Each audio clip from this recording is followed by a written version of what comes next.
ಸಂಘಟನೆಯ ತುಮಕೂರು ಜಿಲ್ಲೆಯ ನೂತನ ಜಿಲ್ಲಾಧ್ಯಕ್ಷರಾಗಿ ಕೊರಟಗೆರೆ ಗೋಪಾಲಕೃಷ್ಣ ನೇಮಕ. ಕೊರಟಗೆರೆ ಪಟ್ಟಣದ ಪ್ರವಾಸಿ ಮಂದಿರದಲ್ಲಿ ಭೀಮ್ ಆರ್ಮಿ ಸಂಘಟನೆಯಿಂದ ಸುದ್ದಿಗೋಷ್ಠಿ. ಭೀಮ್ ಆರ್ಮಿ ಸಂಘಟನೆಯ ಹೆಸರು ದುರುಪಯೋಗ ಆದರೆ ಕಟ್ಟುನಿಟ್ಟಿನ ಕ್ರಮ. ದಲಿತರ ಪರ ಹೋರಾಟ ಮಾಡಿ ನ್ಯಾಯ ಕೊಡಿಸುವುದೇ ನಮ್ಮ ಭೀಮ್ ಆರ್ಮಿಯ ಪ್ರಮುಖ ಧ್ಯೇಯ. ಕಾರ್ಖಾನೆ ಅಥವಾ ಇಲಾಖೆ ಅಧಿಕಾರಿಗಳ ಬಳಿ ಭೀಮ್ ಆರ್ಮಿ ಹೆಸರಲ್ಲಿ ಯಾರಾದರೂ ಬಂದು ಬೆದರಿಸಿದ್ದಾರೆ, ದೂರು ನೀಡಿ ಎಂದು ಮನವಿ. ಸಂವಿಧಾನ ಶಿಲ್ಪಿ ಡಾಕ್ಟರ್ ಬಿಆರ್ ಅಂಬೇಡ್ಕರ್ ಆಶಯದಂತೆ ಭೀಮ್ ಆರ್ಮಿ ಸಂಘಟನೆ ಜಿಲ್ಲೆಯಲ್ಲಿ ನ್ಯಾಯಯುತವಾಗಿ ಕೆಲಸ ಮಾಡುತ್ತದೆ. ತುಮಕೂರು ಜಿಲ್ಲೆಯ 10 ತಾಲೂಕಿನಲ್ಲಿ ಭೀಮ್ ಆರ್ಮಿ ಸಂಘಟನೆಗೆ ಪ್ರಮುಖ ಆದ್ಯತೆ ನೀಡಲಾಗುವುದು. ಕರ್ನಾಟಕ ರಾಜ್ಯದ ಯಾವುದೇ ಮೂಲೆಯಲ್ಲಿ ದಲಿತರಿಗೆ ಅನ್ಯಾಯವಾದರೆ ನಮ್ಮ ಸಂಘಟನೆ ಸ್ಥಳಕ್ಕೆ ಬರುತ್ತೆ. ಭೀಮ್ ಆರ್ಮಿ ಹೆಸರು ದುರುಪಯೋಗ ಮಾಡಿಕೊಂಡ್ರೆ ನಾವೇ ಖುದ್ದಾಗಿ ದೂರು ನೀಡುತ್ತೇವೆ. ದಲಿತ ಪರ ಸಂಘಟನೆ ಮತ್ತು ಕನ್ನಡ ಪರ ಹೋರಾಟದ ಫಲದಿಂದ ಭೀಮ್ ಆರ್ಮಿ ಸಂಘಟನೆಯ ಜಿಲ್ಲಾಧ್ಯಕ್ಷ ಸ್ಥಾನ ಸಿಕ್ಕಿದೆ ಎಂದು ನೂತನ ಜಿಲ್ಲಾಧ್ಯಕ್ಷ ಗೋಪಾಲಕೃಷ್ಣ ಸುದ್ದಿಗೋಷ್ಠಿಯಲ್ಲಿ ತಿಳಿಸಿದರು. ಈ ಸಂದರ್ಭದಲ್ಲಿ ಕೆಂಗನಪಾಳ್ಯ ನವೀನ್ ಕುಮಾರ್, ಮಧುಕಿರಿ, ಚಿರಂಜೀವಿ, ಶಂಕರ್, ಮಂಜುನಾಥ್, ಹರ್ಷ, ಕಿಶನ್ ಸೇರಿದಂತೆ ಇತರರು ಉಪಸ್ಥಿತರಿದ್ದರು. ವರದಿ ಸತೀಶ್ ಎಸ್, ಕೊರಟಗೆರೆ.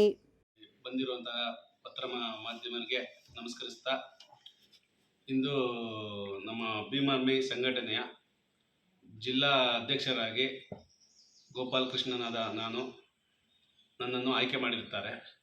ಆ ಉದ್ದೇಶಪೂರ್ವವಾಗಿ ಈ ಪತ್ರಿಕಾಗೋಷ್ಠಿಯನ್ನು ಏರ್ಪಡಿಸಿದ್ದೇವೆ.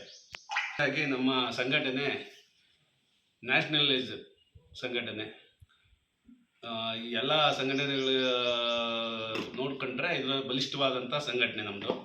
ತುಂಬ ಹೋರಾಟ ಮಾಡಿದೆ, ತುಂಬ ಹೆಸರಿದೆ. ಆ ಜವಾಬ್ದಾರಿನ ಈ ತುಮಕೂರು ಜಿಲ್ಲೆಗೆ ನನಗೆ ನೀಡಿದ್ದಾರೆ. ಅವ್ರಿಗೆ ವಂದಿಸುತ್ತಾ, ನಮ್ಮ ವಿಜಯ್ ಕುಮಾರ್ ಆಜಾದ್ ಅಂತ ರಾಜ್ಯ ನ್ಯಾಷನಲ್ ಸ್ಟೇಟ್ ಬಂದು ಇವರು ಸಮ್ಮುಖದಲ್ಲಿ ನನ್ನ ಈ ಜಿಲ್ಲಾಧ್ಯಕ್ಷನಾಗಿ ಮಾಡಿದ್ದಾರೆ. ಇವ್ರ ಜವಾಬ್ದಾರಿಯನ್ನು ನಾನು ನಿಷ್ಠೆಯಿಂದ ಪ್ರಾಮಾಣಿಕವಾಗಿ ದಲಿತ ಪರ ಯೋಜನೆಗಳು, ಅವರ ಕಷ್ಟ ಸುಖ ಅನ್ಯಾಯಗಳಿಗೆ ಪರ ನಿಂತು ಹೋರಾಟ ಮಾಡಲು ನಾನು ಸಿದ್ಧನಾಗಿದ್ದೇನೆ. ಮುಂದೆ ತುಂಬ ಆನೆಸ್ಟಾಗಿ ಕೆಲಸ ಮಾಡುತ್ತೇನೆ.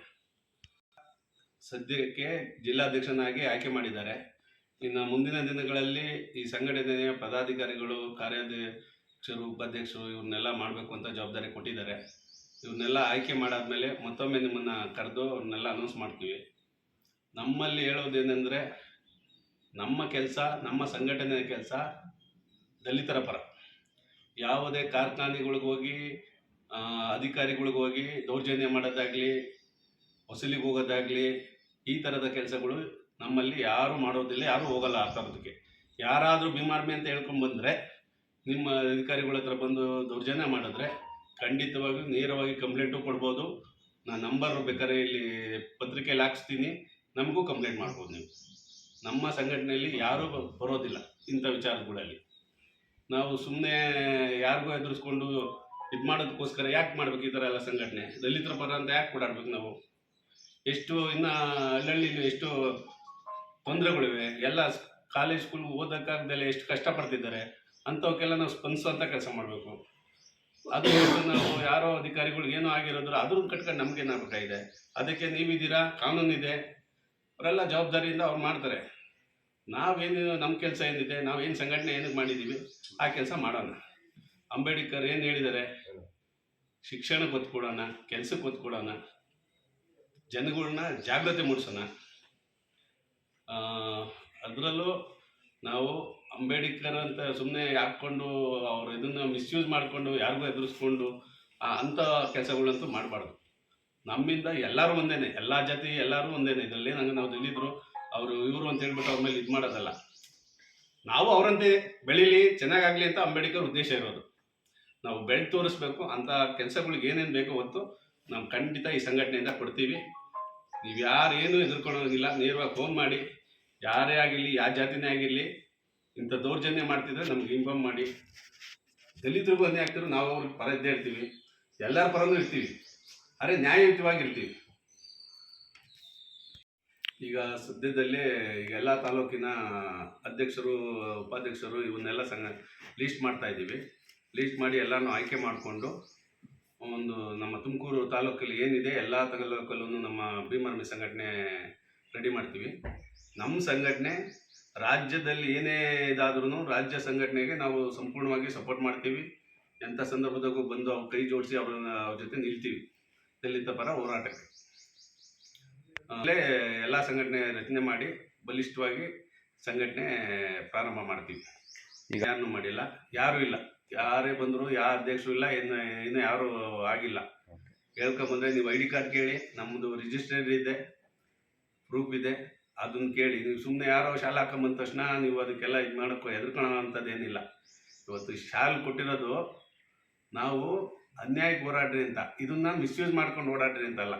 ಶಾಲೆಗೆ ಗೌರವ ಕೊಡಬೇಕು, ಅದು ಅಂಬೇಡ್ಕರ ಗುರುತು. ಇದು ಅದು ನಾವು ಮೋಸ ಮಾಡ್ಕೊಂಡು ಓಡಾಡಿದ್ರೆ ಅಂಬೇಡ್ಕರ್ ಮೋಸ ಮಾಡಿದಾಗೆ, ಎತ್ತ ತಂದೆ ತಾಯಿಗೆ ಮೋಸ ಮಾಡಿದಾಗೆ. ದಯವಿಟ್ಟು ಇದಂತೂ ನಾನೇ ತಪ್ಪು ಮಾಡೋರು, ನೀವೇನು ಇದು ಮಾಡಬೇಡಿ. ನೀವು ಬುದ್ಧಿ ಹೇಳಿ, ಪತ್ರಕರ್ತರಿಗೆ ರೈಟ್ಸ್ ಇದೆ. ಖಂಡಿತವಾಗ್ಲೂ ನಿಮ್ಮ ಸಪೋರ್ಟು ನಮಗೆ ಬೇಕಿದೆ.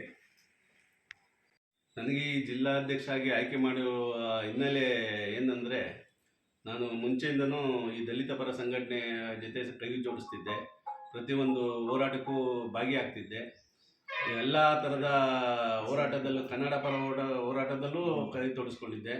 ಇದನ್ನೆಲ್ಲ ಗಮನದಲ್ಲಿ ಇಟ್ಕೊಂಡು, ಅದರಲ್ಲೂ ನಾನು ಯಾವುದೇ ಥರದ ಇದುವರೆಗೂ ಯಾವುದೇ ಸಂಘಟನೆ ಹೆಸರು ಹೇಳ್ಕೊಂಡು ಎಲ್ಲೂ ಯಾವ ಥರದ್ದು ಮಿಸ್ಯೂಸ್ ಮಾಡಿಲ್ಲ. ಅದನ್ನೆಲ್ಲ ಪರಿಗಣಿಸಿ ನನ್ನನ್ನು ಈ ಸ್ಥಾನ ಕೊಟ್ಟಿದ್ದಾರೆ. ಈ ಸ್ಥಾನಕ್ಕೆ 100% ನ್ಯಾಯ ಒದಗಿಸ್ಕೊಡ್ತೀನಿ. ಯಾವುದೇ ಥರದ ಕಳಂಕ ಥರದಲ್ಲೇ ಕೆಲಸ ಮಾಡ್ತೀನಿ ಅಂತ ಹೇಳ್ತೀನಿ.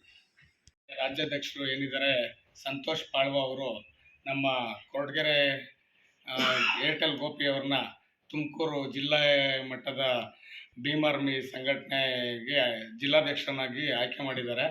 ಅವ್ರಿಗೆ ಅಭಿನಂದನೆಗಳನ್ನು ಸಲ್ಲಿಸ್ತಾ ಇದ್ದೀವಿ. ಇನ್ನೂ ಹೆಚ್ಚಿನದಾಗಿ ಹೋರಾಟ ಮಾಡೋದಕ್ಕೆ ಅವ್ರ ಜೊತೆ ಸಪೋರ್ಟಾಗಿ ನಿಂತ್ಕೊಳ್ತೀವಿ.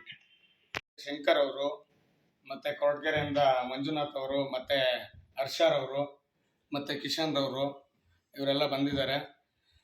ಇವರಿಗೆಲ್ಲ ಧನ್ಯವಾದಗಳನ್ನ ಅರ್ಪಿಸ್ತಾ ಇದ್ದೀವಿ. ನೂತನವಾಗಿ ಗೋಪಾಲಕೃಷ್ಣ ಅಂದರೆ ಗೋಪಿಯಣ್ಣವರವರು ಜಿಲ್ಲಾಧ್ಯಕ್ಷರಾಗಿರುತ್ತಾರೆ. ಇವರಿಗೆ ಅಭಿನಂದನೆ ಸಲ್ಲಿಸುತ್ತಾ ಮುಂದಿನ ದಲಿತ ಪರ ಹೋರಾಟದಲ್ಲಿ ಎಲ್ಲ ಕಾರ್ಯಕ್ರಮಗಳಲ್ಲೂ ಪಾಲ್ಗೊಂಡು ಹೋರಾಟವನ್ನು ಯಶಸ್ವಿ ಮಾಡುತ್ತಾರೆ ಅನ್ನೋ ನಂಬಿಕೆಯಿಂದ ಇವರಿಗೆ ನಮ್ಮ ದಲಿತ ಪರ ಎಷ್ಟು ನಮ್ಮ ತಾಲೂಕುಗಳು ಇದ್ದಾವೆ, ತುಮಕೂರು ಜಿಲ್ಲೆಯಲ್ಲಿ ತಾಲೂಕುಗಳಿದ್ದಾವೆ, ಆ ತಾಲೂಕುಗಳಲ್ಲಿ ಪದಾಧಿಕಾರಿಗಳನ್ನು ಮತ್ತು ಸದಸ್ಯರುಗಳನ್ನು ಆಯ್ಕೆ ಮಾಡಿಸಿಕೊಂಡು ನಮ್ಮ ಮಧುಗಿರಿ ತಾಲೂಕಿನಲ್ಲಿನೂ ಹೆಚ್ಚು ನಮ್ಮ ದಲಿತ ಪರ ಹೋರಾಟಗಾರರಿದ್ದಾರೆ. ಅವ್ರಿಗೂ ಇವರು ಕೈ ಜೋಡಿಸ್ತಾರೆ ಮತ್ತು ಇವರು ಈ ಜಿಲ್ಲಾಧ್ಯಕ್ಷನಾಗಿ ಮಾಡಿರೋದಕ್ಕೆ ನಮ್ಮ ಕಡೆಯಿಂದ ಅಭಿನಂದನೆ ಸಲ್ಲಿಸ್ತಾ ಇದ್ದಾರೆ.